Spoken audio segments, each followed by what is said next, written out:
Инфобизнес қанша уақыт нарықта болады? Мне кажется, 20 жыл точно нарықта болады. В принципе, инфобизнес негізі ешқашан өлмейді деп ойлаймын. Өйткені инфобизнес ол всегда керек та. Например, қараңыз, біз 1-ші класстан 11-ші классқа дейін мектептің білімін оқимыз ғой, даже ол керек емес болса да. Математика, химия, алгебра, геометрия, физика бәрін оқимыз да. Бірақ оның барлығын біз өмірімізде қолданбаймыз ғой. Сол сияқты инфобизнес всегда болады деп ойлаймын. Себебі енді өмір бітіргеннен кейін адамға по-любому білім алу керек, оқу керек, іздену керек, даму керек та. И сол үшін инфобизнес всегда болады деп ойлаймын. Негізі инфобизнес бұрыннан бар болды да. Бірақ инфобизнес деген ат примерно осы карантин кезде пайда бола бастады. Барлығы жаппай өзінің курстарын сата бастады. Тіпті визажистерді, тіпті интимный гинекологтар да өзінің курстарын сата бастады. Бұл қай жағынан жақсы болды? Барлық жағынан. Біреу айтатын шығар, инфо-цыгандар деп, бірақ олай емес. Инфо-цыгандар емес, реально өзінің білімі бар болып тұрса, бүкіл Қазақстанға осылай бюджетный бағада өзінің білімін сатып жатыр. Осыдан 3 жыл бұрын мен продюсерлік менторство алған болатынмын. Сол менторствода мені менторым айтқан болатын. Инфобизнес саласы жыл сайын дамый береді.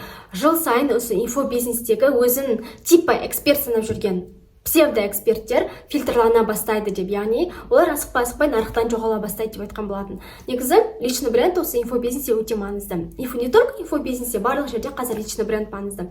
Сондықтан личный бренд жүргізіп жүргендердің былайша ойлаймын, ешқайсысы нарықтан құламайды деп. Бірақ если сіз инфо-цыган болсаңыз, өтірік курстар жасап жүрген болсаңыз, бір күні по-любому сізге хейт ағылып келеді, және де сіз по-любому осы инфобизнес саласынан түсіп қаласыз. Сондықтан лучше қазірден бастап өзіңіз ұнатпайтын іспен айналыспай, өтірік инфо-цыган болмай, қазірден бастап өзіңіздің ұнататын іспен айналысып бастаңыз. Сол үшін инфобизнес всегда қажет, пайдалы деп ойлаймын. Мысалға, мен өзім инфобизнес кірмей жатып, вообще маркетингті танымай жатып, инстаграмға пост салуды, сторис салуды кішкене біртүрлі стрём санайтынмын да.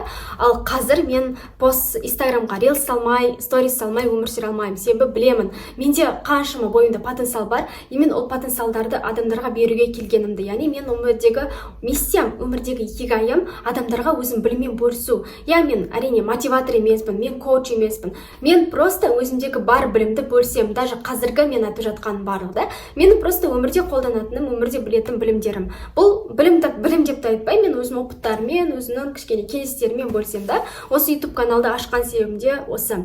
Мысалға, мен қазіргі уақытта кәсіпкерлерге ассистент тауып берумен, оқытумен, ассистенттерді оқытумен айналсам, сонда икигай табумен, икигай тауып берумен айналсам да. Ал икигай деген ол өмірде барлық адамға қажет нәрсе. Тіпті 60 жасында өз икигайын тауып, 60 жасында бақытты болып, 60 жасында бай болып кеткен адамдар өте көп. Икигай дегеніміз ол осы өзінің өмірге не үшін келгенді көрсететін, өмірлік мәнді табуға көмектесетін жапондық техника. Икигай табу ол өте оңай. Тіпті ютубтан икигай табуды жайлы видеоларды көрсеңіз болады. Мысалға, Марғұлан Сембайдың видеоларын.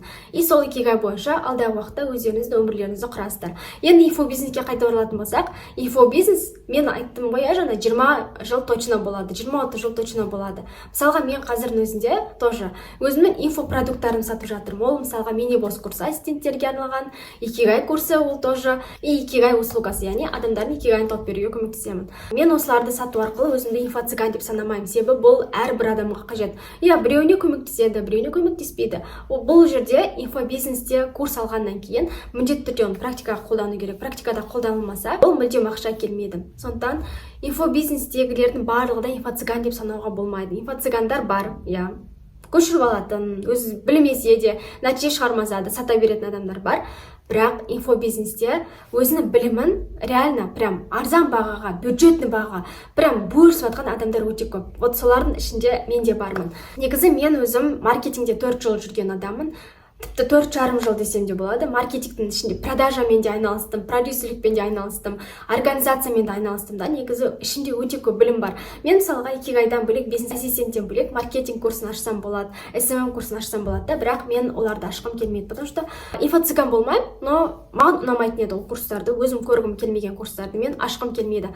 Бірақ мен осы маркетингтегі білімді, продажадағы білімді осы YouTube каналда спокойно бөлісе аламын. Алдағы маркетинг бойынша, продажа бойынша, организаторлық бойынша өте көптеген видеолар салмақшымын. Сондықтан пайдалы ақпарат көрем десеңіздер, профориентация, миссия, икигай темалары, бизнес-ассистент темасы, маркетинг, продажа темалары қызық десеңіз, онда міндетті түрде маған подписка жасап қойыңыз, және де осы уведомлениені қосып қойыңыз.